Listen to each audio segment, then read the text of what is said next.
گھر پر نماز پڑھنے کا حکم، کیا گھر میں نماز پڑھنا گناہ ہے یا اس میں ثواب کم ملتا ہے؟ ناصر علی لاہور سے۔ ثواب بھی کم ملتا ہے اور جماعت چھوڑنے کا گناہ بھی ہوتا ہے مرد کو۔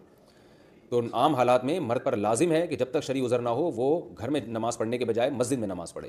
نبی صلی اللہ علیہ وسلم نے فرمایا کہ میں نے ارادہ کیا کہ جو لوگ اپنے گھروں میں نماز پڑھتے ہیں میں کسی کو حکم دوں کہ وہ جا کے ان کے گھروں کو آگ لگا دے، لیکن مجھے ان کی عورتوں اور بچوں کا خیال ہے۔ تو کتنی شدید وعید ہے۔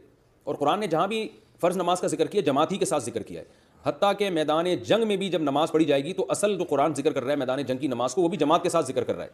وَإِذَا كُنْتَ فِيهِمْ فَأَقَمْتَ لَهُمُ الصَّلَاةَ فَلْتَقُمْ طَائِفَةٌ مِّنْهُمْ مَعَكَ، کہ جب آپ ان کے درمیان ہوں اور جنگ ہو رہی ہو تو ایک فریق آپ کے ساتھ اس طرح ایک رکعت پڑھے گا، پھر دوسرا فریق، تو وہاں بھی جماعت کا تذکرہ ملتا ہے۔ تو فرض نماز اصل یہی ہے کہ جماعت سے پڑھی جائے گی، اور مسجد میں آ کے، گھر میں اخفل طریقے سے جماعت نہیں، گھر میں مسجد میں آ کے جماعت سے نماز پڑھی جائے گی۔ ہاں کوئی شرعی عذر ہو تو ایک الگ بات ہے، اور اس میں ثواب 27 گنا زیادہ ہے۔